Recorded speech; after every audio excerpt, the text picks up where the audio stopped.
Halloween Ends, the scariest movie of the summer.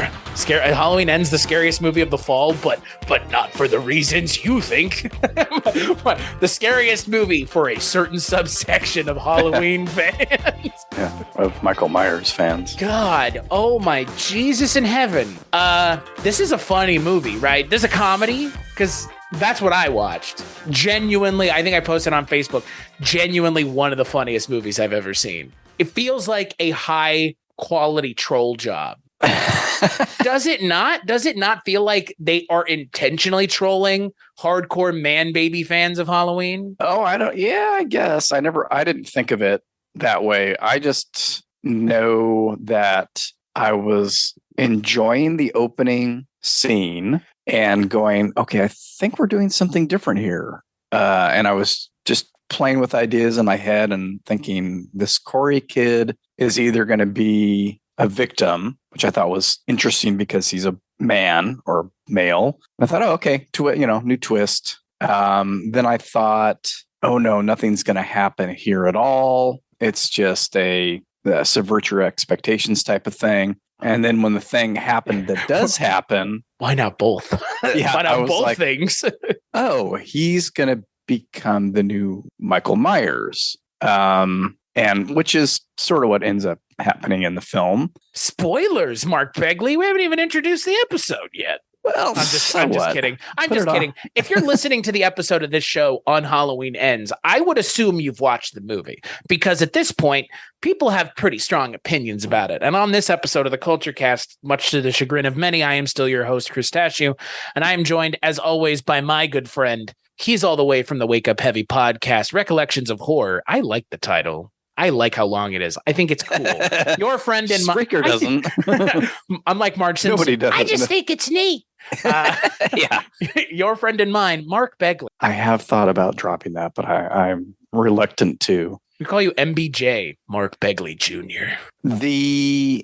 Spoilers. And much to the chagrin, yes, I'm back again. I'm sure these are your least listened to episodes. That's not true. Fucking care. That's not fucking true at all. The movie, I know I hate to tell you this, but the reason nobody listens to our show as much as they do is because we don't talk about movies like this all the time. This being a brand spanking new, fresh out of the womb movie, which we normally aren't talking about. Recollections of Horror would seem to mean not movies that are new.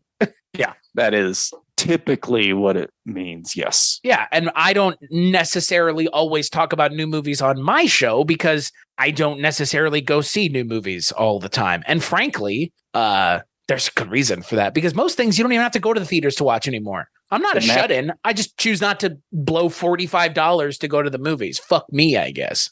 Didn't have to go to the theater to see this. I was actually surprised. I thought, well, we're further along in this, whatever. I mean, as far as I'm concerned, we're still in the pandemic. But, last year's they released on Peacock the same day as theaters. And I thought, oh, well, they won't do that for the next one because they're going to want to make more money. Right. And so I was surprised. Much to the chagrin of the people who made the movie, they released it on Peacock the same day it came out. Yeah, I was legitimately surprised that was part of the release strategy this time, but happy that I could see it same day as most other people and not have to go. I haven't been to the theater since February 2020. So I went and saw Doctor Strange in April for Mother's Day. I paid for me and my mom and dad to go.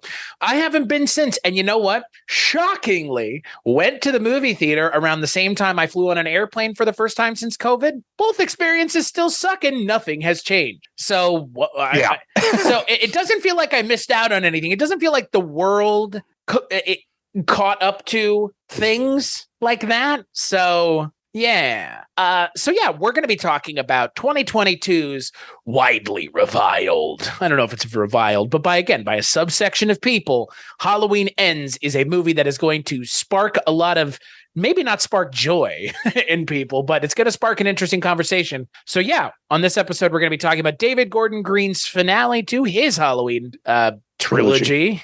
Halloween Ends. It's been 4 years since Michael Myers vanished without a trace. Hello.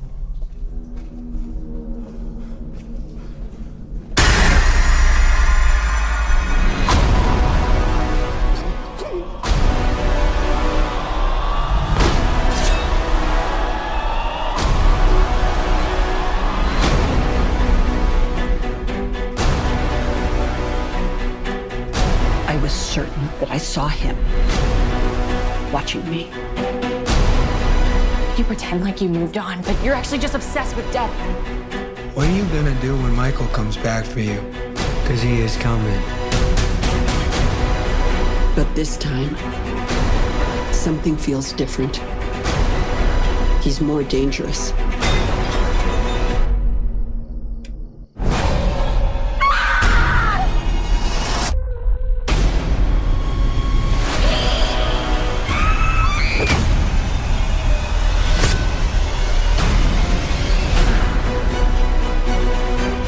He killed my daughter. But tonight, I will kill him. Come and get me.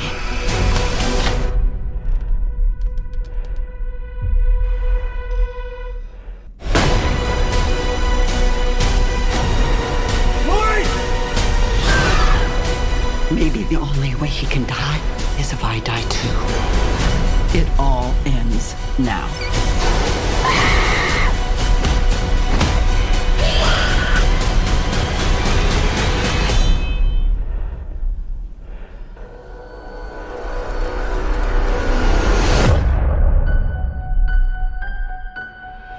You came here to kill me, so do it.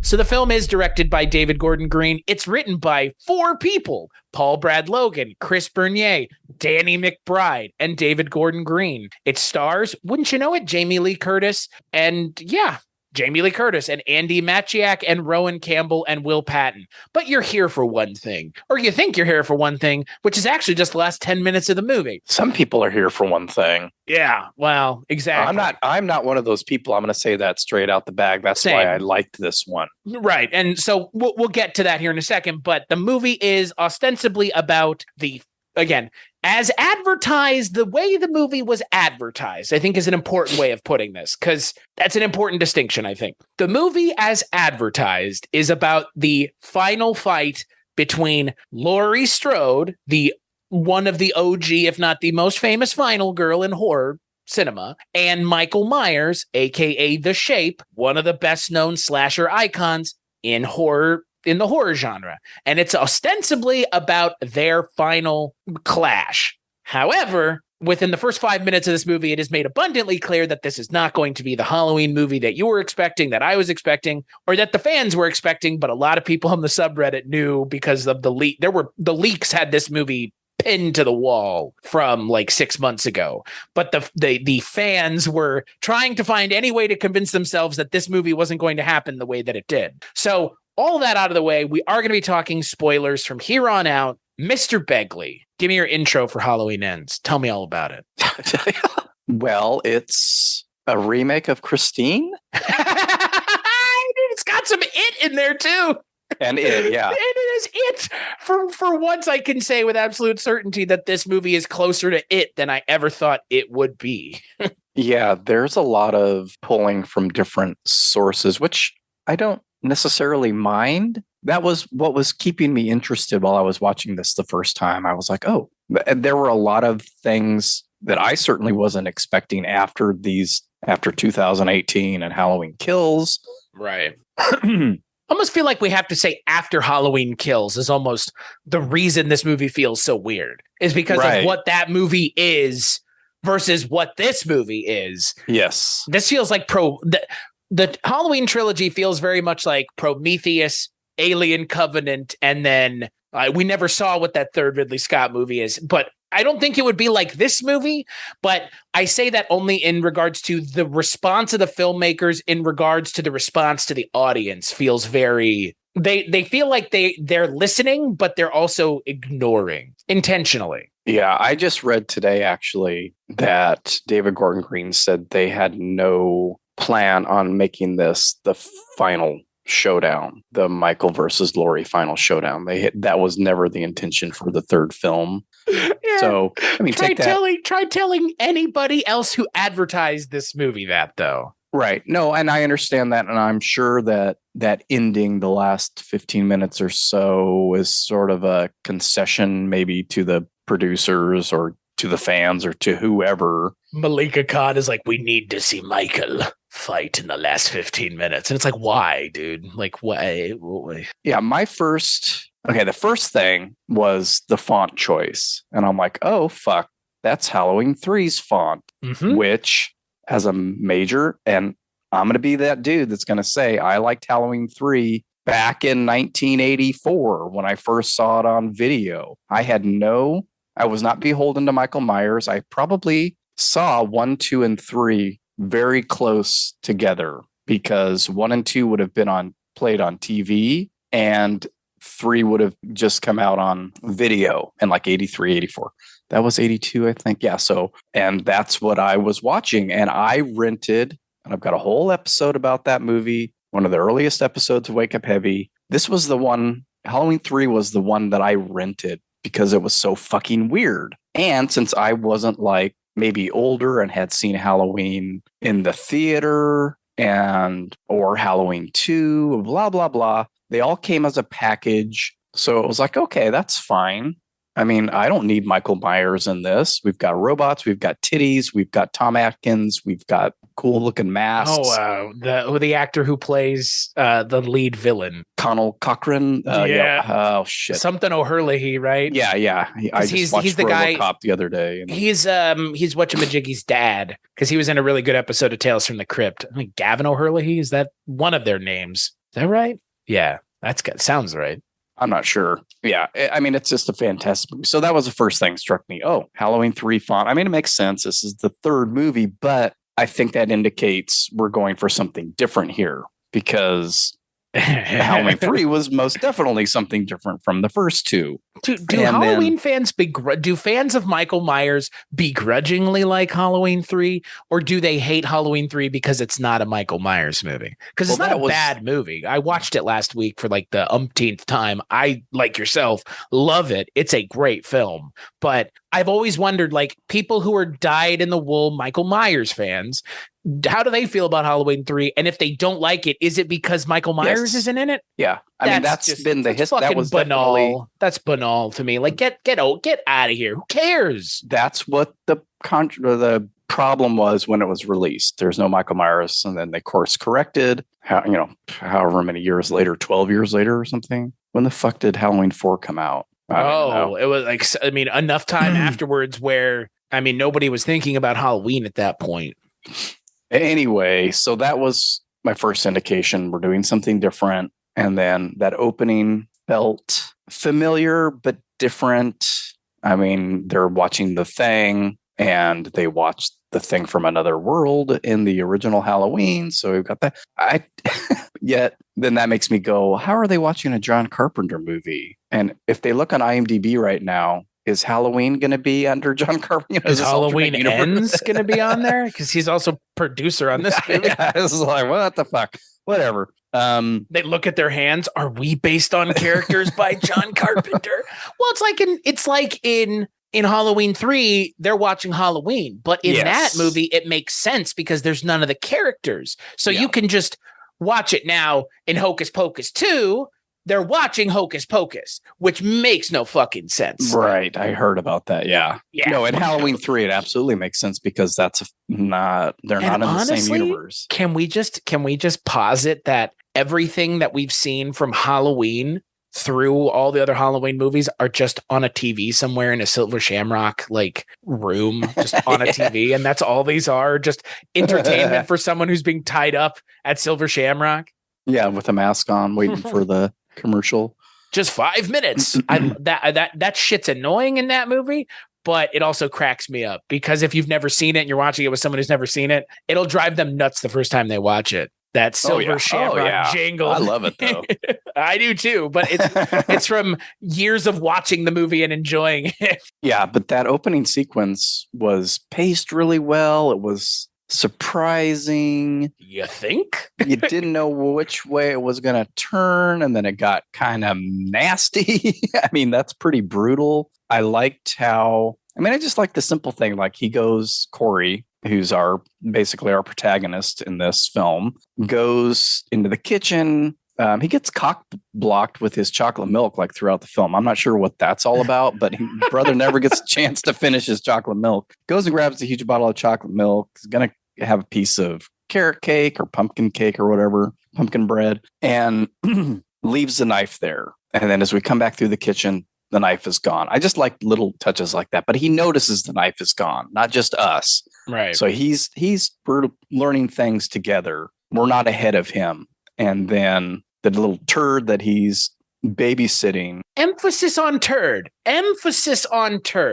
Because this kid is not remotely likable. And it's painted very broadly as like a kid that if you were babysitting them, because I babysit kids when I was in high school, the kind of kid that would drive you up and down a fucking wall. Yeah. I used to help my sister every once in a while with these two kids. And the boy was much like this. And it's like, what time are they getting home? Yeah. You said 11 and it's 12:30 now. Yeah. What the fuck?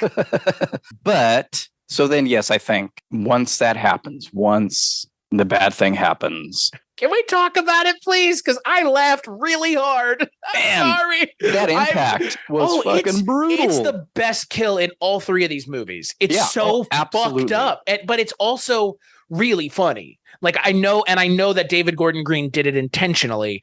And I know that it's pitch black humor because, again, just the way that it's shot and just the way that those shots at the end where he's looking down and she's looking up, it's just so cornball. But at the same time, like it's awful, right? Like, and his body flips back up, and I was like, it's the flip. It's the flip that really does it. Flip. It is. I was like, oh my God. And it's the best kill. Rough. Michael Myers is not involved in the best kill in all three of these movies. And it's this because it not only sets the movie's tone off in a very weird direction, almost from the jump, but again, like we kind of already hinted at, there's going to be a level of ambiguity with a lot of the things that happen in this movie and like intent behind things. And I think, it starts here with this scene. I don't think he intended to kill the kid, but like one less shithead kid in the world per the movie's logic, I guess. In this universe, they have no qualms with killing kids. We've already seen that. In the first movie, where there's a little ballet kid, Michael Myers just breaks his fucking neck. Like that was more brutal than this, just because that was just like, okay, like fuck. And at this point, we should assume that kids can get killed because David Gordon Green's made it clear at this point. It wasn't a surprise that the kid got killed. I mean, it was surprising how it happened, but it's not a surprise. Yes, in this universe, kids are in danger. Yeah. And so I had to remind myself, or I remembered yesterday when I rewatched it. Okay, this takes place in 2019. So that's the Halloween Kills time, right. Time. And I guess we advanced to now. They never really say, or last year, something like that. Or this year, I don't know. Like there is a time jump after when it cuts to the part you want to see. when it cuts to the opening credits that I'm sure everybody fucking hated. I assumed that even though this was an accident, I kind of assumed that he served some time, but I don't know. When I watched it yesterday, I'm like, oh, they never really say that. So I don't know. Maybe I'm wrong, but it's later. It feels like it's later, and he's, the town pariah now, or one of the town pariahs, I guess. Yeah. And so that was like, oh, okay. So he's going to be pushed over the edge. He's going to constantly be bullied and teased and nagged. So reminded of what he did, or accused of what he did. Right. He's going to become the next Michael Myers in this town. He's going to become the next killer. So I don't think should be a surprise to anyone. That's the setup. Can I ask though, like realistically, would people think he did it? Because the kid didn't get stabbed to death. Like right. Like that's he's yelling, "I'm going to kill you!" Sure. As the parents open the door and the body hits the fucking floor. Sure, but again, I feel like this takes place in modern times. You know what I mean? Like, yeah. I get what the movie is saying, but I think what the movie is saying, I think, is a little or a lot kind of, because again, and I'm only saying this because this universe tries to be real and realistic within reason, outside of the ending of the last movie completely just losing its goddamn mind. So it's just, I don't know. Like, I guess I have a hard time believing that the people in the town would still be haranguing. I guess people in the town might be haranguing him. I'm sure. Fuck. All you got to do is go on Twitter every day to see. Sure. People. But we're talking about in person. You know what I mean? Like, people on Twitter in the fucking Twitter void are one thing, you know. I mean, people are idiots. They're going to assume the worst of somebody generally. So that doesn't surprise me or bother me But we haven't mentioned here, after the intro, we find out what the stakes are now in the story. Laurie's daughter died. She did get stabbed to death, so that was not a dream sequence, though I would contend, similarly to everything that happened in the last movie, I don't think that there was a point in killing her. They don't do anything with it in this movie. Let me put it that way. Yeah. I mean, fine. You don't want to have Judy Greer in your movie. That's fine. But it's weird because she's kind of been on the journey with them the whole time. And then it feels like she's missing from this movie, like in a way that, not that I have any sort of attachment to that character, but that combination worked better. And looking at even at the beginning of this movie, it's the tone is very strange. It's like they had to kill Judy Greer's character so that they could justify making Jamie Lee Curtis into a softer version of Laurie from the gun-toting mama we saw from the last two movies, or the first movie, because the last movie was the easiest paycheck Jamie Lee Curtis has ever made. I guarantee you that. Fucking sitting in a bed all movie. Yeah. Evil dies tonight. That's like 30 lines in. Evil dies tonight. It's weird because, like, just from the jump, they make it clear that, like, the things that happened at the end of the last movie actually happened. It wasn't a dream sequence or anything.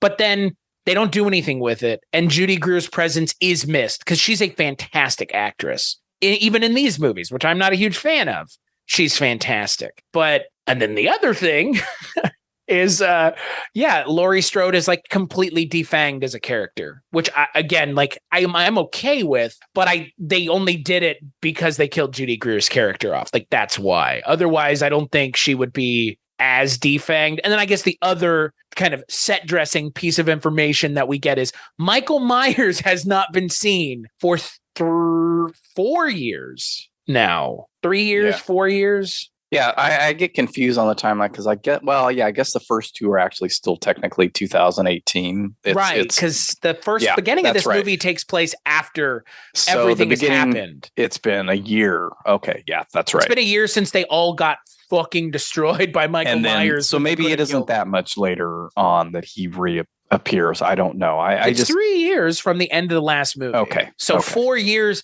It's been 4 years since they've seen Michael Myers, is essentially what they say.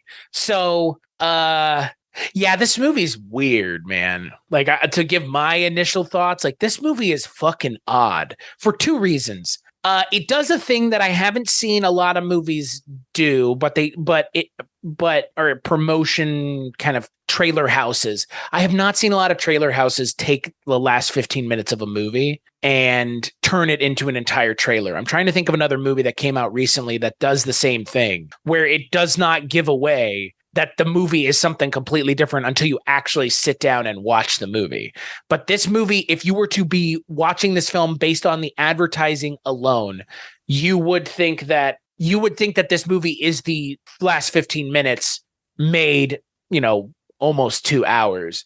And I haven't seen that very often, but I have seen it. And like I said, I'm racking my brain to think about another movie because I know it came out like the last year or two where it's that same thing where it's like you were just advertising. Oh, you know what it was? Okay. So I do a podcast called the On Seagal Podcast about Seagal movies. And there was a Seagal movie called China Salesman. And it features Mike Tyson and Steven Seagal in a fight. They have a fight scene in a bar together. That is 5 minutes of a 2.5 hour movie. And that is 100% of the advertising for the film. And it feels very similar. It's disingenuous to the fans to advertise it that way. And I don't give a shit what they think after the movie comes out and they're able to see it, but to advertise your movie that way is setting up people to have the reaction that they had.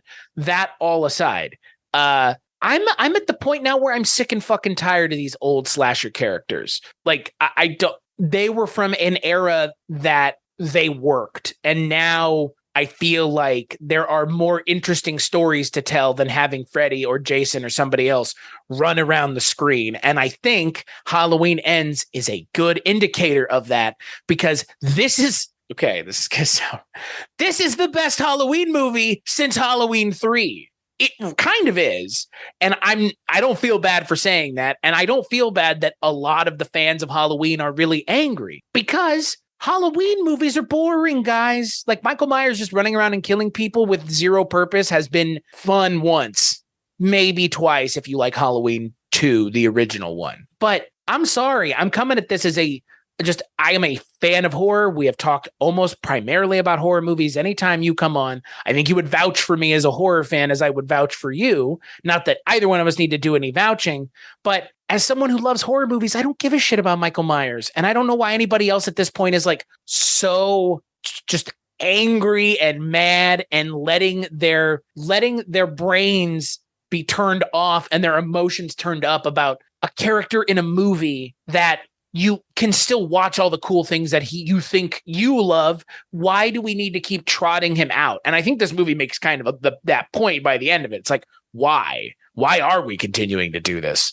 Yeah, no, I saw, and I don't necessarily agree with this take, but somebody said, if you don't like the new film, you're a Michael Myers fan, not a Halloween fan. And I get what they're getting at. And I agree. I don't think you can categorize people out. That's not the only reason people don't like this movie, because it's not because I think it's a bad movie, though. I don't think it's a poorly made film. Well, some people might not like it because there's not a lot of Michael Myers, or less Michael Myers than they wanted. There are other reasons not to like this film as well. That's fine. But yes, I do kind of agree that if that's the only reason you want to see Halloween movies, then yes, you're a Michael Myers fan. He's barely in the first film. He's barely in the second film, which, whatever timeline you want to use, he's really not in the movies that much, except for like Halloween Kills, where it's just nonstop. And that to me was so boring. I'm a fan of the first 3 films. So Halloween 78. I like Halloween 2 again because I saw these all around the same time. It's pretty good, but in comparison, it makes some of these movies look like fucking Orson Welles directed them and it was written by Mankiewicz. You know what I mean? Like, Halloween 2 makes Halloween 6. You know what I mean? Like, Halloween 2 is an amazing film, and I've already talked about Halloween 3. No, there's, other than seeing him on the TV screen, you don't get Michael Myers. That's fine. I don't care. Never have cared. I never even saw 4, 5, and 6 until recently. I saw bits and pieces of them over the years. I went and saw H2O when it came out, just because, and didn't even realize that there was a sequel to that, which I have seen a couple times. That was Scream. Right. I mean, well, yeah, that was, and it's weird. And I think that's the one but it was also when the first return of Jamie Lee Curtis post Halloween 2. Well, right? H2O, and then she briefly appears in Resurrection. No, I know. And I know all about that. That's the one that's universally hated. Is Resurrection is almost on everybody's bottom, list at the bottom, even behind like Rob Zombie's.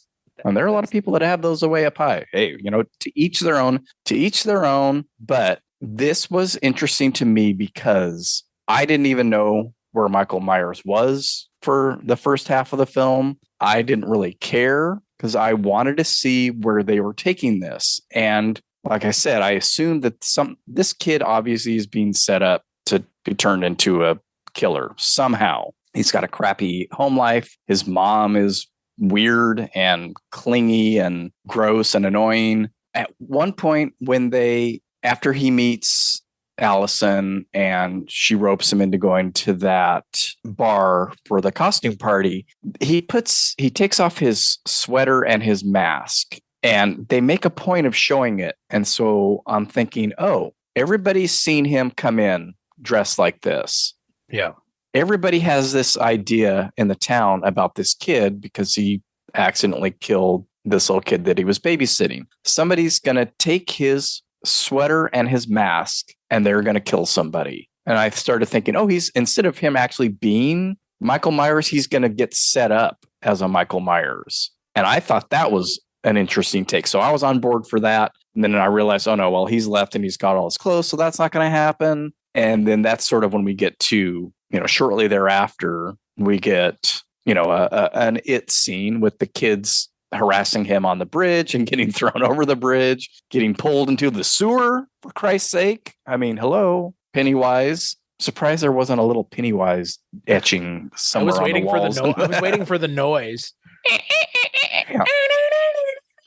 Pennywise shows up. Also, there's a big missing persons billboard over that bridge when they're antagonizing him. Yeah, so obviously we're getting into the whole dairy thing, the evil that's lived here forever, that's taken over the town. They even make a point of saying that in the opening of the movie, which I found to be a little odd because it felt, again, we talked about, and a friend of the Kulturecast, Haunting Seasons, Josh Bragg, talked a little bit about what he wanted from this movie, which was an embracing of the supernatural, like Michael can transform into transform, but Michael Myers in this movie is essentially described as COVID, like a pandemic, like he can infect you, like the infection of Michael Myers, which again, like you've kind of already mentioned, I think is an interesting concept, but they kind of half-ass it. They limp dick it. They don't choose to do it the right way. They choose to do it this half-ass way where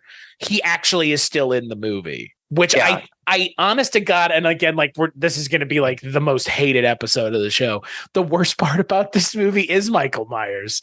This movie would be better if it wasn't a Halloween movie, because the involvement of Michael Myers, it gets in the way of the finale of the movie being actually good. I would contend the worst part of this movie is when, well, we'll get to the end, but the reason that I have a problem with this movie is the ending. That's almost it. But that's because of the involvement of Michael Myers, the guy that everybody wants in this movie, more of than we get. I would hazard a guess, total conjecture, but I would think that at least one of the drafts of this script probably didn't have Michael Myers in it at all.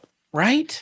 He stumbles, he gets thrown off that bridge, he stumbles into that pipe, maybe finds the mask, maybe finds the knife, and, he's already on that path of becoming a killer. Right. I mean, when he's thrown over the bridge, he kills that bum for no real reason. And so that is one of the things that I thought oh, well, maybe he's not even going to be in this. And it's just going to be the specter of Michael Myers, which again, I was totally on board with. That's why, I about halfway through this, I was messaging you, I think I like this one. And it's because it wasn't Michael Myers killing 50 firemen. It wasn't Michael Myers roaming through the town and killing every random person he runs into. That is uninteresting to me. Agreed. I don't care how inventive the kills are. Again, saw somebody tweet this out. If your appreciation of this movie boils down to it had fun kills, that's so surface level. Well, that's not what you or what I want or what we're looking to receive from a movie like this is not that, which again, if that is what you are here for, great. And there are some interesting kills in this one. Yes. Actually. Yes. But at the same time, and they don't involve Michael Myers. It's also not going to satisfy that condition, which is it's not Michael Myers. It is, again, the question that I've always had here, and again, as someone whose favorite fictional monster is Freddy Krueger, he's kind of the odd one out because he talks. All these other ones, does it actually matter who the character is, or do you just want to see someone getting kills as Michael Myers? Are you invested? They're Michael Myers fans, right? Are you But here's the question: are you invested in that character, or are you just invested in the way the character kills people? You know what I mean? Because each character has a certain modus operandi. Jason is brutal, and towards the later movies, he becomes a little bit more tongue in cheek. Michael always has this kind of weird detached curiosity to his kills. And obviously Freddy is taunting you, but do they actually care about the character? Because Michael Myers is a character in these movies, and the person underneath the mask is being given a character. I would contend that all the people care about are just seeing somebody big, hulking, and brooding, killing people. It doesn't matter even who it is. And frankly, if, like you said, if that is what you're here for, you do get it in this movie, because there are some brutal kills in this movie and some good ones. That kill on the DJ is fucking gnarly. Yeah. Unrealistic in the most obvious way, but fun in a like over the top horror movie way. Yeah, that was That's not the way the human body works at all. Teeth falling out, jaw hanging down, cuts off his tongue. The tongue gets hung up on the. Yeah, I mean that's okay. Ooh, this is where we're going. It was more fun than watching him kill a bunch of firefighters. Right. That was like an embracement in my mind of what this can be. This genre.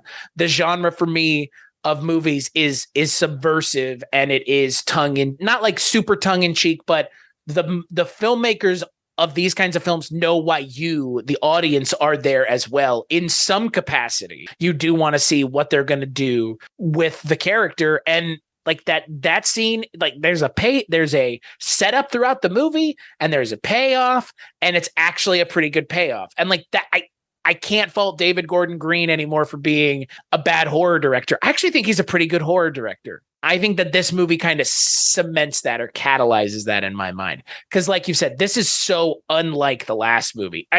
Honestly, the last movie feels like it wasn't even directed by him because of how just outside of the scenes where Michael's killing people inside the houses, which feel very David Gordon Green, everything else in that movie feels very workmanlike. Unlike this movie, which is just, it feels like a lot of the other things that I've seen from him tonally. Yeah. And again, going back to the Michael Myers thing, if you honestly sit and think about who that character is in the first film, which is what we're going back to with this trilogy, erasing everything else, erasing 2 through 6, erasing H2O in that timeline, erasing the Rob Zombie movies or whatever. He was a motiveless, I mean, again, we talked about this on the Halloween Kills. Wait, what, kills 3 people or 4? Yeah. I guess if you count the mechanic that he gets the coveralls from. And it raises that question of like that they raise in 2018. What's the big deal? There are, I mean, fucking school shooters take out more people than Michael Myers. You know, not to be tactless, but in this day and age, is that what he did in 1978? Would that really ripple all the way over 40 years to this, to where the town has now fallen apart? I mean, this is post, him coming back, but there were still ripples of it, at least in her life, up to that point where she's holed up and gun-toting mama, like you said. A lot of people were bothered by that switch too, which I didn't even think about. Like, oh, she spent 40 years holed up in this fortress when he was in prison. But now that he's out and no one knows where he is, you're going to live your life like free. That's like, well, yeah, because as she says in the narration, I wasn't going to let that evil, have a hold on me anymore. So I'm not going to live in fear. I'm fine with that explanation. That again, this is other than not Michael Myers not being in this. This is a thing that bothered people. There are a lot of things that bother people about the film, and that's totally understandable. I like that it went a different direction and that it's a little bit weird. It's a lot of bit weird. And that we're pulling from it. We're pulling from that idea of Derry. We're pulling from Christine like a lot. I mean, the fucking kid works in an auto wrecking yard. Yeah, but there's only one reason for that. It's so that he could be wearing those coveralls and it makes sense. Well, yeah. Which I thought was fucking smart. That's not the only reason, though. It ends up not being the only reason, but it makes a lot of sense, and it's like an easy in. It's like it was such an organic in, and it felt so organic with the character too. Like it works on multiple levels, which is nice. I mean, Arnie never doesn't wear mechanic overalls, but in Christine, he is. That's where he houses Christine. That's where he witnesses Christine fix herself. That's where he starts to turn evil. He is under the power of that car, just like in this. I mean, they have the same fucking last name. Just like in this, Corey Cunningham falls under the power of Michael Myers. Now, also, I think both of those kids had that in them. Their home lives and everything else, being bullied at school. It's very much taken from Christine, which I didn't quite get the first time I watched it, but once I realized, oh shit, his last name's Cunningham. It's like, well, duh, Harney Cunningham, Corey again. We've got to change it to Corey because we got to have a name like Michael Myers that's alliterative, blah, blah, blah. But anyway, I like all that. I like connections to things outside of this universe because I'm a little tired of this universe, to be honest with you. So the changes were refreshing to me. Honestly, I think the way the progression of the movies in my mind now should be one, whatever the hell Halloween from 2018 or whenever it was from, and then this movie, and just leave Kills out of it completely because nothing happens in Kills of substance. Like you cannot watch that movie and watch this movie, and they do a previously on Halloween at the beginning of this movie. Like you already mentioned, a hardcore narrative exposition dump done by Jamie Lee Curtis, where it's like, and this is what we've been up to in the last 4 years. Okay. Okay. And guess what? If you leave it that way, Michael Myers at the beginning of this movie is perfectly justifiably missing if you think about him just being at the bottom of that house at the end of the last movie. Oh, he's missing. Yeah. They didn't find his body after they went to the house. And the only thing that they kind of have to gloss over is that Judy Greer's been dead, but they only mention her at the beginning of the movie 1-2 times. And then I don't think Andy Machiak brings it up again. And I don't even think Corey Cunningham or Rowan Campbell brings it up at all. So you could, honestly, it kind of feels like it. And I know that there will be a fan edit of this movie. And honestly, if you look at this movie, that Halloween, and then this one, like, okay, like I would be okay with those three movies together because it does kind of tell a coherent story. And then it makes the parts with Michael at the end of this movie feel more impactful because if we hadn't seen him up until that point in this movie, since the original Halloween that Gordon Green made, that would be a hell of a moment for him to come back and, do what he does with it. Yeah. Well, I think people have said, the same thing. Basically, you don't really need Halloween Kills, even so much as like you don't even need Halloween 2018.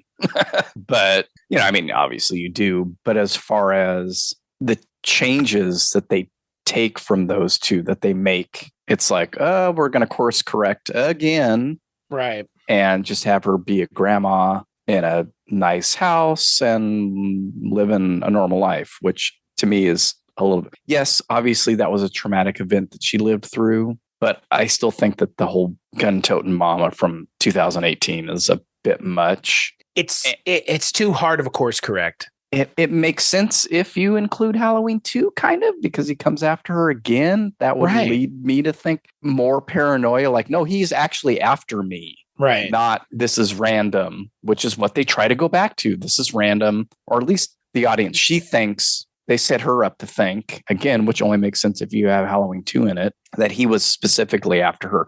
No, bitch, you're just the one that walked up to his house. Yeah. Bad luck. Sometimes you win the lottery in a positive way, and sometimes you win the lottery in a negative way. Like, it's not, winning or losing, but like you have a very low percentage chance of winning the lottery, but you have a very low percentage chance of getting eaten by a great white shark too. But if you do, in an alternate universe, you're winning the lottery. It's that kind of bad luck, and that's what she gets in the series. Is she, like you said, she walked up to the wrong door one time. Yeah. And then in the second, David Gordon Green, or the first David Gordon Green movie, and the second sequel to the original, or the first sequel to the original Halloween, that's all set into motion by that doctor. Right.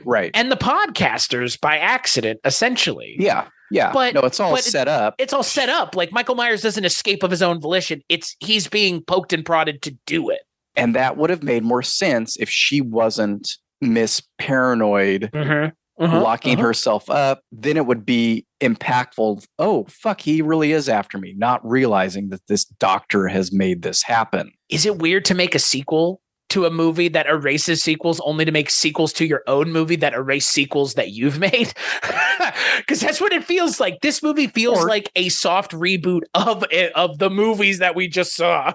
Or to call back to the sequels that you're erasing. Right. I mean, there's tons of callbacks to Halloween 2 in Halloween Kills. And Halloween 3. The whole fucking her being in a fucking hospital the whole time is that plot. Yep. Yeah. But I mean, yes, there are going to be Easter eggs. They're going to show the masks from Halloween 3. Always. They're going to do this. They're going to do that. We didn't hear the jingle, but we saw the masks. I think we see the masks all the time now because they're now iconic of their own right. I happened to watch. I went back after watching this and went and watched. It inspired me to watch Halloween the original. And since I like it, I watched Halloween 2. And then it just so happened that AMC or something's, showing like 4 through 6. And so 4 was on TV while I was working. So I was watching it and I was like, wait a minute. And I never would have even recognized this because I've only seen 4 a couple of times all the way through. But it's like the same fucking house that the little girl Jamie lives in and her her adopted family. Jamie Lee Curtis, it's almost exactly the same. It's like the porch is on the other side of the house. And I thought, am I seeing that right? Am I remembering that correctly? So when I watched Halloween Ends yesterday and they showed her house, like full on, full length shot, I looked up Halloween 4 house and it is painted exactly the same. It is the same style house, has the same kind of porch. It's on the other side. Instead of being on the left, it's on the right. And I'm like, well, that has to be a nod to Halloween 4. If it's not, boy, what a coincidence. How unintentional, eh? I mean, it's kind of fun. I'm sure it was intentional, but why? I mean, again, why are you calling back to, why are you fan servicing things that you're erasing? Yeah. I mean, not that I don't have an issue with that, but it just kind of makes me laugh when they do that. Something else I saw, I think the first day this came out, somebody tweeted, why do I keep talking about the boogeyman? Was that like a big deal in the original? And I'm like, have you seen Halloween? That's what they fucking call him. Yeah. From the beginning to the end of the movie, he is the boogeyman. They don't call him Michael Myers. They I guess Loomis calls him Michael. Yeah. Michael. But they call him the Shape. Well, in the credits, he's the Shape. Well, the Shape, yeah. The kids and her all call him the boogeyman. Yeah. Like repeatedly through the original film. And I'm like, are you kidding me? No. They're fans of Halloween, okay? The boogeyman kills babysitters. That's what little turd says that he's babysitting. It gets mentioned. And I'm like, why?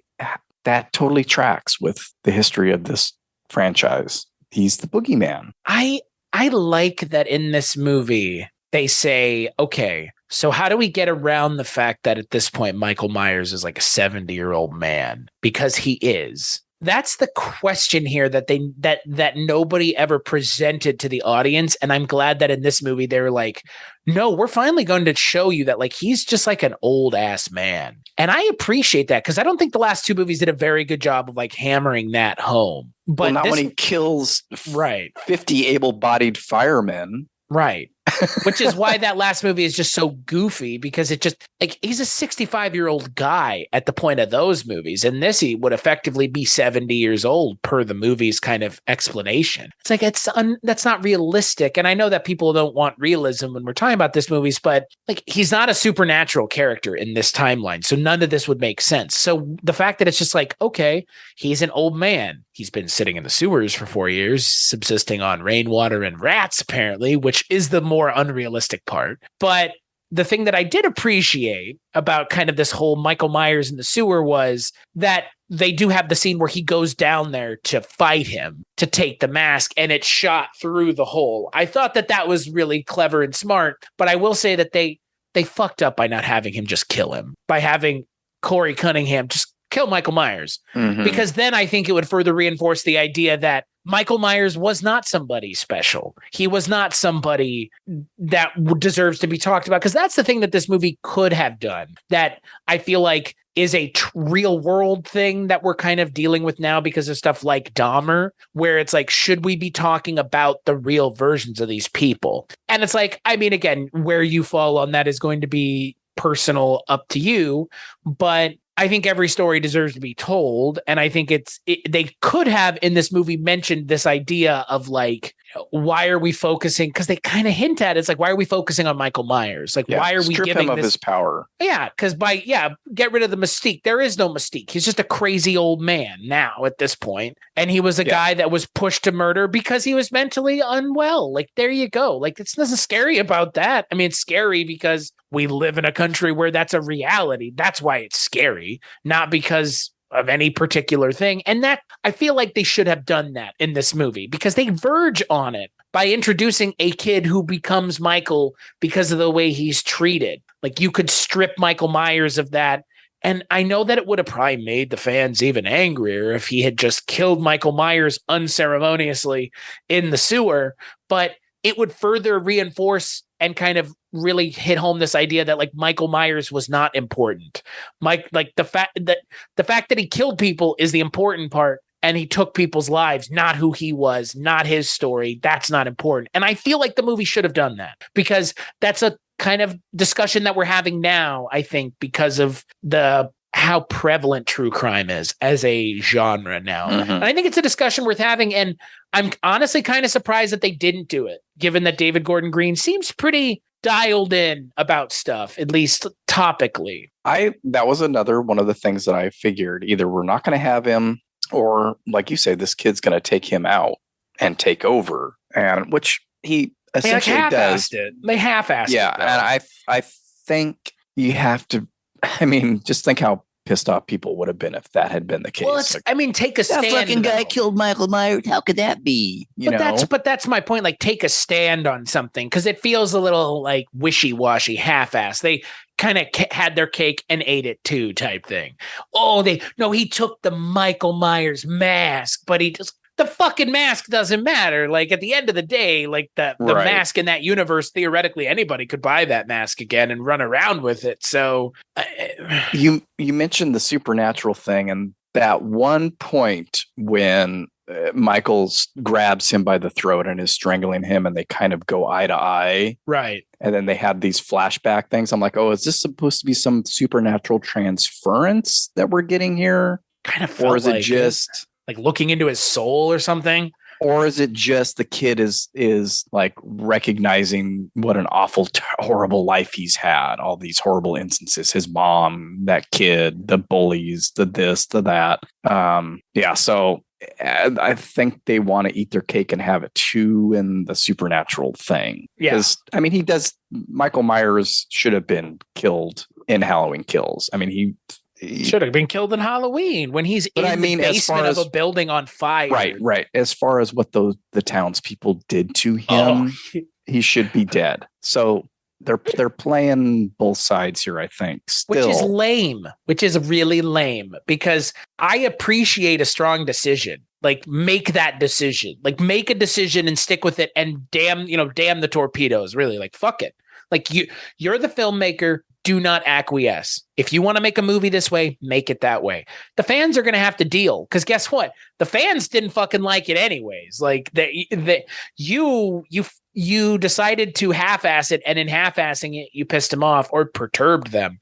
I mean, they're already mad. If you had Michael just die, like okay, like they're already mad. Who cares? I mean, there's the supernatural thing goes back to the original because he gets up after being shot 6 times, but that's a horror movie trope. Even then, that was a horror movie trope. Like, I don't know. I mean, nobody needed the time to explain it then, but now we feel the need to explain it now in our hyper realistic society where people are like, would Thanos' snap actually have killed people? It's like, well, fucking who cares? It's in a movie with a space alien who's purple. Like if Thanos is existing and we're able to take his gauntlet, there are bigger questions we should be asking than would the snap do that? It's like the same thing with Michael Myers. If a guy was able to sit up after being shot 6 times and just walk away, there are bigger questions to be asking here than how did he do that? So I don't know. I don't like that they skirt the issue with 2 of these things, that in skirting the issue, people were already mad. Like Michael Myers should have died, but it also should have been a supernatural transference. He loses his powers and the kid kills him, and that's like the full transference of the powers. Like, and you could have the kid survive at the end and then not have Michael kill him. And again, it just completely undercuts the emotional impact of this movie when you have Michael Myers show up and just kill the main character of the movie, because he is the main character of the movie. It's his story. Oh yeah.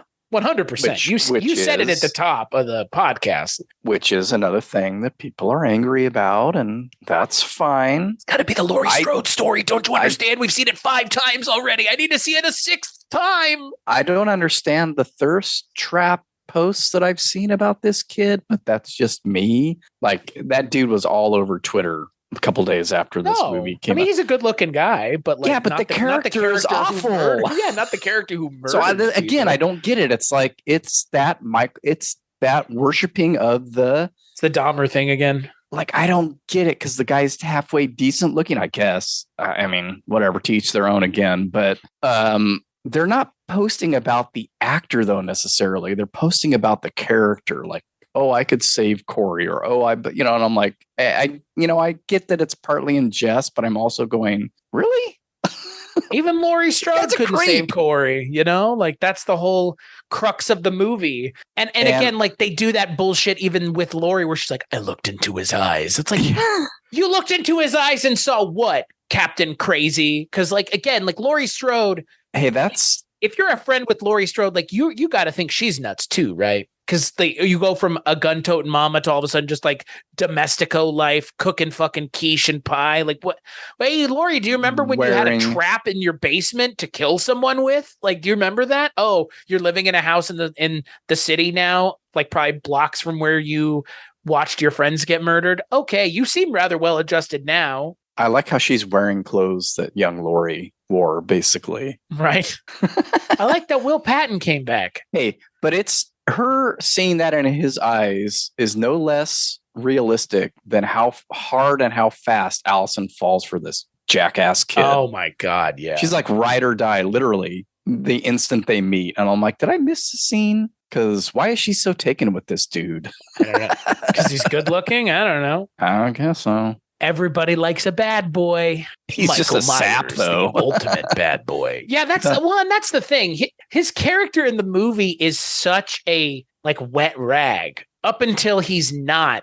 And I feel like there's a better way in writing that story because his turn doesn't feel as earned. Because again, ostensibly, because we see everything at the beginning of the movie, we know it's an accident. We know that this kid did not have a mean bone in his body to actually kill a child. And then all of a sudden, 30 minutes later, he's bloodthirsty murdering people. And again, I'm not saying that it couldn't happen that way, but this kid was then more mentally unstable than we ever understood him to be if all it took was being bullied by two groups of like dickhead teenagers and then like a dickhead police officer. And his overbearing mom. But he had been dealing with that his whole life. Yeah. Who kisses him flush on the mouth. Eddie Kaspbrak's mom did it to him and he didn't turn into it. Speaking of it, man, what is that from? Yeah. Right? It, Carrie, it's shades of it, it's shades of Carrie. This movie is a melange, speaking of the spice, of so many different better things. Well, that came up in my head when people say, and I know you've even said this. I think you have as well. Don't remind me of a better movie. I think you've said it as well. It's the truth. Possible. Don't remind me of something better, please, because all I'm going to want to do is go and watch it. I want to watch Christine now again. Makes me want to watch it. Makes me want to watch. Well, I don't know. Why is it so mean? I wish someone had said that. Why is Michael so mean?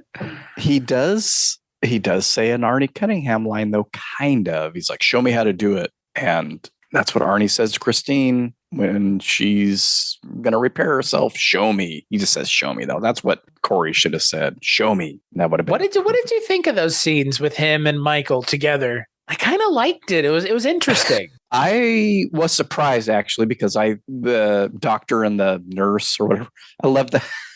I love how they were getting ready to get it on or whatever. And she hears that noise and she's like, Dr. Mathis, Dr. Instead of calling the guy by his first name, she's still calling him doctor. Great. The dynamic of their relationship is very apparent. Yeah, I was surprised when he showed up because I thought, okay, this kid's going to go out on his own. And I could have done without the callback to the original in that scene with stabbing her on the wall and doing the doggy head nod. Like, how many fucking times do we have to see that in a Halloween movie? And why are you still surprised, Michael?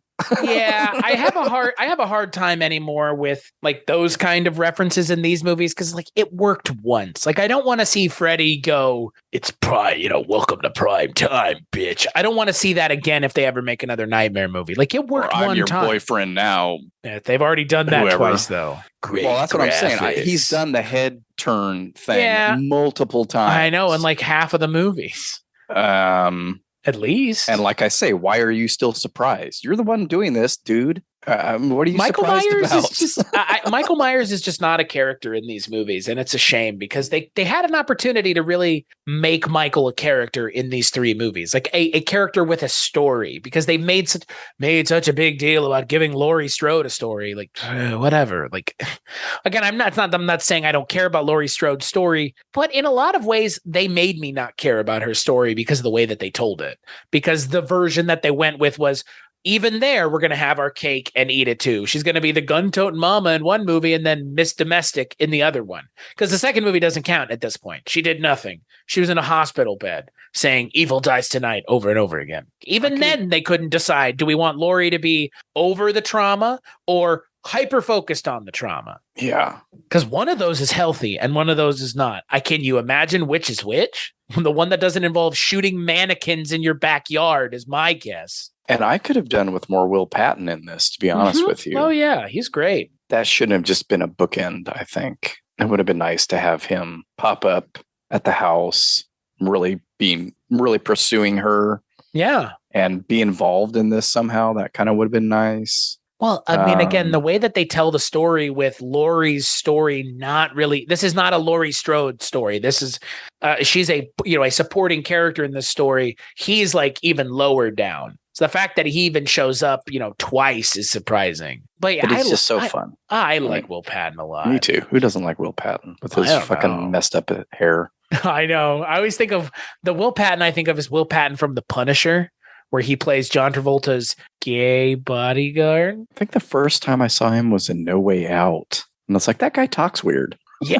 Yes, his line delivery is, it's Will Patton when he's talking. Yeah. He doesn't do it so much anymore like that. I don't know how to even It's a southern thing. He's from South Carolina. He does it a lot in Minari. He talks very similarly, but you don't get it so much in the Halloween films. But anyway, I love him. So yeah, he's great. And talk about another character completely underserved. Laurie's granddaughter. Well, she was in this quite Allison, but like she doesn't do anything. She hasn't done anything in anything since the first one. She was in this way more than I expected. I mean, it makes sense because Laurie pushes them together and there's this relationship going on. I kind of liked seeing her in this actually, and that I was happy it wasn't Laurie and Michael. So I'm fine with Allison. I just wish they had done more with her as a character. Because again, she serves as less of a character in this movie and more of an idea to play with is what it feels like. She's in the center of the tug of war between Laurie and Corey, but feels like she has no autonomy of her own other than whoever's pulling her the hardest in their direction, which seems to be Corey throughout the entire movie. And I honestly, I've not seen him in anything else. I know he's on the Hardy Boys TV show on Hulu, but Rowan Campbell is really good in this movie. There's a Hardy Boys TV show on Hulu? Yeah. And he plays the older Hardy Boy. Oh, go figure, right? I didn't even know that. Yeah, see, so you learn something new every day. Now you're going to have to go on the warpath and watch it. I'm sure it's good. Yeah, it might be. I mean, he was good in this movie. The character that he plays is good. I feel like there's some missteps with the writing because again, you're writing a character that's based off of a lot of real people and you can look at their motivations and look at what the things that they've said and use that to inform this character. And I just feel like this character verges on that, but it never gets into the more emotionally interesting stuff. And you know why that is? Because it's a fucking Halloween movie. That's why. Again, this would be a much better movie if it weren't a Halloween movie. If there wasn't this whole Michael Myers thing tacked on to the end, which we've barely even talked about. But talk about the most bizarre part of the movie tonally. Like, how is what is happening? But also, how is what's happening on screen okay by anybody's approximation? Like that whole scene in processional is just odd. It feels like it's for the audience in the movie, not for the characters that are actually on screen. You know what I mean? Yeah, they nail them to the car, and then they're playing the music, and you see all these characters that have literally done nothing throughout all the other movies, and then they linger on the shot of him being thrown into the shredder to make sure we as an audience understand that Michael Myers is fucking dead. Like that's all for. It felt like you've kind of said. It feels like it's for us, not for the narrative. Yeah, it's neither here nor there for me. I am happy that it's unambiguous. Yeah. He's ground beef now. However, going back to Christine, which I don't think you've seen, right? I have not. So, aha. Christine gets in a wrecking yard, gets cubed. So that's the end of Christine. That's the end of Christine, right? Or is right? it? Or is right? it? I don't want to ruin it for you, but it's very possible that they cube up Michael Myers, and then you're going to hear "Bad to the Bone" at the end or at the beginning of the next movie. I thought you were going to say that a dog pees on his pieces and they come back together, Freddy Krueger style. Rennie Harlan. I love his explanation in Never Sleep Again. So it's just like, let's have a dog pee on it. It's just like, yeah. At this point, as good of an explanation as any. Stranger things have happened.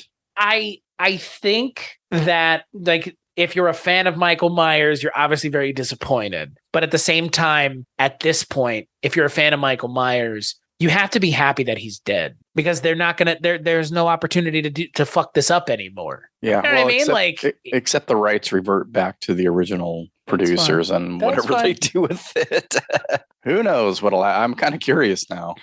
But having Michael Myers pinned to a table and then Laurie Strode cutting his neck and his wrists is just, the optics of that are strange and weird. Yeah. And it's for me, I get what they're getting at, and, confronting of trauma and letting trauma go and all that. But your main character in your movie is slicing the throat of another one. And again, I get it. He was trying to murder them, blah, blah, blah. It's just strange optics for the character that's ostensibly your hero now, because the other hero is dead. Yeah. Unceremoniously. Yeah. I kind of, both times I watched this, sort of tuned out at the end and just kept my fingers crossed it will be unambiguous as to his outcome, but it's the least interesting part of the movie for me. I'm glad it's unambiguous. I really am. Yeah, that's the only thing I can take away from it, really.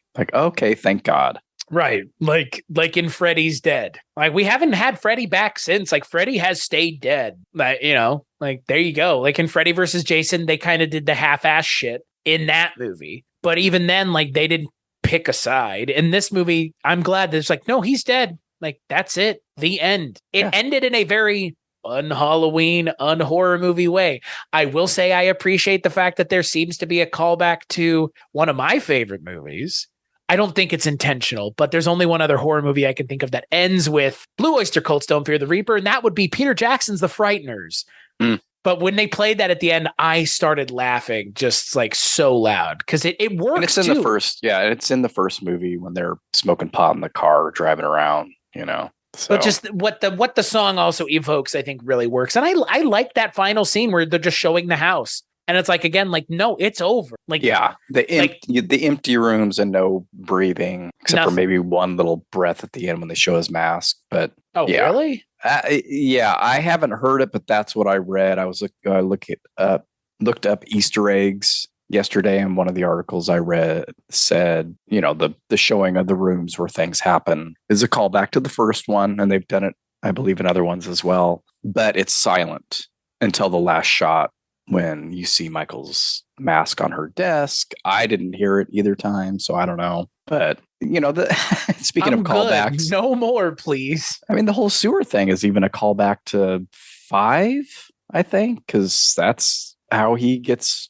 revived in that one. Yeah. He lives down there with a bum in it's not really a sewer, but it's sort of like the dairy thing again, where under the bridges, where he recuperates in that one. I'm sure there's tons of others. I haven't seen most of the sequels more than once, and that was a while ago. Well, they're not great, I think, collectively, for the most part. I don't at least 5 and 6 for them, for sure. And they all have their fans. And again, there are being a Twitter person, seeing everybody's rankings. Some people have Rob Zombie's movies at the top. Some people have 3 as their favorite. I'm not going to go as far as, but 3 is my favorite. I still like 1 the most, I think, as far as a Halloween film goes. But a lot of people had this in their top 3. a lot of people, it was the last in their rankings. So I would put it pretty close to the top, probably top 5 Halloween films. Yeah, I think for me, because I do this with Nightmare on Elm Street, my kind of these slasher movies, the one that I gravitate towards. For me, it's 1, 3, and New Nightmare. Mm-hmm, and like those 3 make logical sense. You have the 2 stories and then the kind of subsequent real life implications in regards to the stories. That's the trilogy for those movies for me. Halloween now is going to be this, Halloween 2018, and the original, going backwards. And if you're going forwards, Halloween ends. And I think that that's good enough for me at this point. They tell a coherent enough story. Somebody will do a fan edit where they will make even more sense, because there will be people that are angry about the parts of this movie that they don't like. But I think that this movie is going to age rather well in a lot of ways.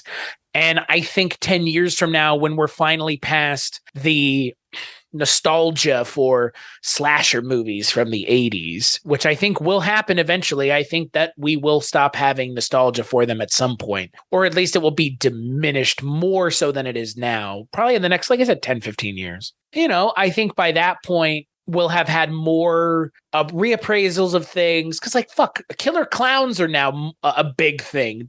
They're bigger now than they were when they came out, for fuck's sake. Texas Chainsaw is bigger than it was when it came out in a lot of ways now too. I mean, there's a video game coming out. Killer Clowns has been featured at Universal Studios 2 or 3 years in a row. It has a video game coming out that's going to revitalize interest in that franchise. They're working on a TV show. It's time now to let other movies that need to be reappraised, and new horror movies, these old movies need to get out of the way and make room for new slasher characters, for new kinds of these kinds of movies.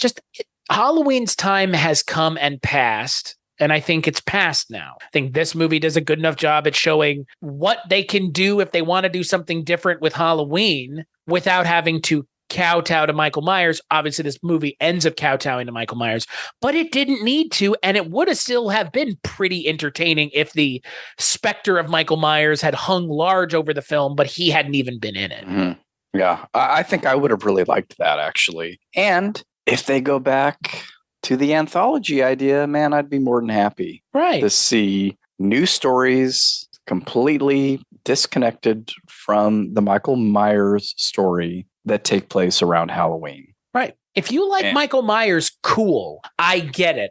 But Halloween is not a Michael Myers story. It never has been. It never was. They made it that in subsequent films, but that's never what it was about. And if that's what the fans want, that's one thing. But what the fans want and the intent of the filmmakers or the content creators, the people who are making these movies or TV shows or whatever comes next, what they're doing is what they want to do. And however you react to it is going to be on you, frankly. And that's the way a lot of content creators feel is, I'm making this for me. This is the movie I always wanted to make. There are going to be people that like it, and there are going to be people that don't like it. And I hope it resonates with the people that like it, and the people that don't like it, we're never going to like it anyways. And I think that we see a little bit of that here with Halloween Ends. Not enough by my approximation. I think it could have used more strong choices, and we've already talked about that. But I hope that whoever makes the next Halloween movie, because undoubtedly there will be one, I hope that whoever makes it, like you said, does something vastly different to the point of no Michael Myers. Or if you have Michael Myers, just have him be, the specter of him. Because you know what you could have done in this movie?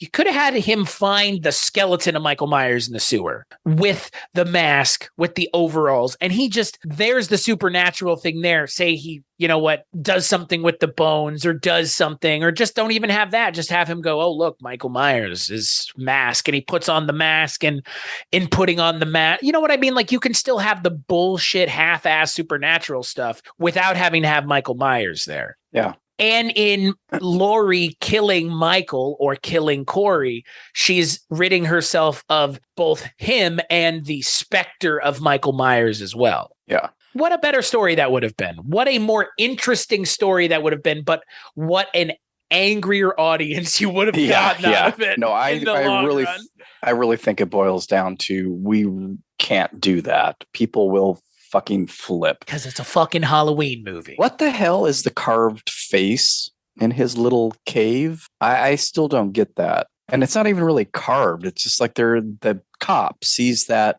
image of a face in the wall down there. I'm like, what the fuck is that?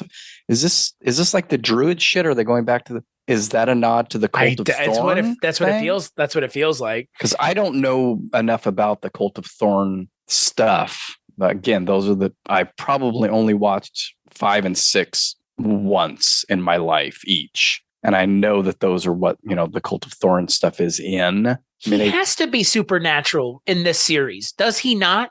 He's in the sewers for 4 years and he doesn't have anything to eat or drink. How did he survive? He's supernatural. He probably robs that bum. He probably steals from that bum. He's taking people. The bum says he's taking people. So what's he doing with them? Eating them. What was that part of it? Now we're verging really. Now I'm he is just speculating Pennywise. on a hypothesis here. No, I get it. No, I remember the bum is like, oh, people keep missing, but like, to what end? Was he eating people? Like, I get fuck. Okay, holy shit. What is this story then? Like, this feels like those Star Wars movies where all of a sudden they're just like changing the rules. Like, oh no, you can like ram a spaceship through another spaceship, and oh yeah, you can survive out in space if you're a Force user. Like, well, or you can resurrect people from the dead with the Force. Like, wait, what? Like, where is all this coming from? That's what this feels like in this movie. It's like you're showing us things and you're not explaining it, and we're just being left to like ask questions. I mean, he wasn't that far away from town under that bridge, so could crawl out and dumpster dive, and who knows? I guess they didn't know what he looked like underneath the mask, right? I think he and that bum sat under there and cooked up rats and chatted about the old days. I'd watch that movie. Just Michael Myers just sitting with his mask, roasting a rat. Like Frankenstein and friend. God. So Mr. Begley, final thoughts on Halloween Ends. I was pleasantly surprised by the left turns it made. Watching it yesterday for the second time, I wasn't as engrossed in it, so I don't think I'll be returning to it all that often, but I may get the itch every once in a while to check it out. This actually wouldn't be, of these 3 in this David Gordon Green trilogy, would probably be the one that I showed my kid. You would or wouldn't? Would. It's not, because it's, we didn't talk about the band kids, because I think those are the interesting kills in this. We mentioned that there are some interesting kills. I like how we've come full circle that now band kids can be mean. Yeah. Theater kids are mean. Okay. I kind of actually, again, I thought it's funny. I thought that was kind of funny. I knew theater kids like that. So I was they're like, not the jocks. No. They're band kids, but they're assholes. And that fucking kid with his weird bleached eyebrows. But that torch thing to the mouth was fucking gnarly. I like that they didn't show it like full on. That the girl under the fence. I mean, okay, those are pretty rough and interesting. If you're looking for interesting kills, but yeah, I don't know that I'll be going back to it all that often. But of this trilogy, it's definitely my favorite, and I don't think it's as ridiculous as the first 2, and so I'd probably show this one to my kid. I guess I'd have to show her the other ones. I don't know. I gotta go straight from the first one. I feel like you could show her this one and the first one. Yeah. Not that I'm going to be rushing to do that anytime soon, because I remember after watching those, I'm like, oh yeah, I don't think I'm going to show these to her. Don't show her Halloween Kills, that's for sure. Yeah. I think for me, this is the best of these 3. Halloween Kills is the worst of these 3. Mm-hmm. Halloween is the Force Awakens of these 3, which is to say it is the most generic of the 3. It's Halloween again. Like, yeah, it's Halloween. The title does not at all tell you what that movie's going to be or anything. It's exactly as advertised. And then the second movie is like a Rob Zombie, mashup. With what Rob Zombie was doing, with what David Gordon Green can, I guess, do if he dials the violence up. But I liked this movie a lot more than I think a lot of other horror fans did. Clearly, from the way this movie is being talked about, I don't have this like overwhelming physical reaction to vomit when someone brings it up because they ruined my childhood of loving Michael Myers. Like, guys, Yeah, He's a character in a movie. It is what it is. Move on. Go. You want to talk about, you want to be obsessed with a character who kills people in creative ways. Go jerk off about Art the Clown until you're blue in the face. Like there are things that satisfy that if that's what you are looking for. And to be upset that these movies don't check those boxes for you is a you problem, not a movie problem. Because there are plenty of those kinds of movies for you to watch. And just because Halloween Kills was that way doesn't mean Halloween Ends was going to be that way, clearly. And I'm glad that it didn't follow the same tone of Halloween Kills. It's very much a different movie. Absolutely. Me too. Yeah. And again, I'm also glad that this ostensibly is the end of this story and Laurie Strode gets to go off and have a happy ending, which is rare in these kinds of movies. Go see the cherry blossoms. Go to Japan. And run into the Japanese version of Michael Myers. Yeah, that's what they're doing next. Sadako from fucking The Ring. Ooh, that'd be interesting. Yeah, that'd be a whole or the kid different... from The Grudge. Have to deal with those kind of ghosts or supernatural things over there. Yeah. She wouldn't even know what to do. No, she wouldn't. So wouldn't that be funny? Yeah, I would. I mean, that's what I would do if it's me. Like, don't give Laurie Strode the happy ending. Just make her go deal with somebody that's not Michael for once. Wouldn't that be something? Her and what's Will Patton?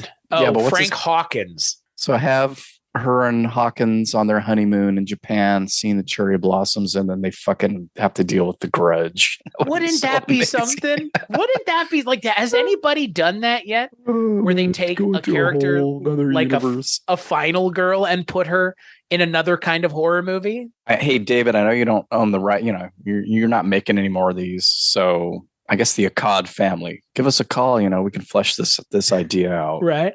No, you know what David Gordon Green is working on? Yes, I do. The Exorcist. I hope it's good. He's got Ellen Burstyn. I don't know. He had Jamie Lee Curtis through 3 of these, bro. I'm sure it's going to be Exorcist 1, 2, and 3. I'm sure it's not just, or Exorcist 2 and 3, because he's probably going to make a third one as well. Because technically I guess there are other Exorcist movies to write out of existence. I guess. Well, you don't, because part 3 is like a side. Yeah. You know, it's the true sequel. Like what we're talking about doing with the Laurie Strode character. It's the true sequel to the first one, because that was the book sequel to the original Exorcist. But it doesn't have anything to do with Reagan or her mom. It's all Kinderman and the priests and blah, blah, blah. So that can exist still. No one's going to lay claim to Exorcist 2. Most likely. Nope. But you don't really have to deal with any of that. I mean, it's like what we're talking about with the Laurie Strode character, just taking one of the characters and doing something else with them. Like he's dealing with Exorcist 1 adjacent stuff unbeknownst to him. You know, at the end of the movie, he kind of finds that out. But like they could do something like that. I think it'd be interesting. Like, don't stop the Laurie Strode story here just because Michael's gone. Like, yeah, take her to Japan. Yeah, that'd be fun. That would be great. Oh man. So until the next time we talk about probably more than likely a horror movie, where can people find you, Mr. Begley? You can find me at wakeupheavy.com, on all social media at wakeupheavy. You can find the show wherever you listen to podcasts. Wake Up Heavy is a part of the Weirding Way Media Network, along with Chris's shows and Mike White's shows and some other shows. And currently have the 2 Mickey Rourke episodes available. Probably won't be doing a whole lot in November because of the new venture that we will be undertaking here shortly. And that's it. Check it out, babies. As for me, like Mark mentioned, weirdingwaymedia.com. That's the place where you can find me and all the things that I work on and the things that I work on with Mark and all of our other pals. As for this show, Kulturecast.com, patreon.com/Kulturecast, all those good things that you can do to get involved with the show monetarily. But if you want to just do the non-monetary thing, which is totally fine as well, just go ahead and give the show a listen over at iTunes or wherever you can find the show. Mark, thank you so much for joining me. It was a blast. I knew we were going to have a good time talking about this movie, and we did. Yeah, too bad for those other chumps. Chumpatize them. And we'll catch you on the next episode.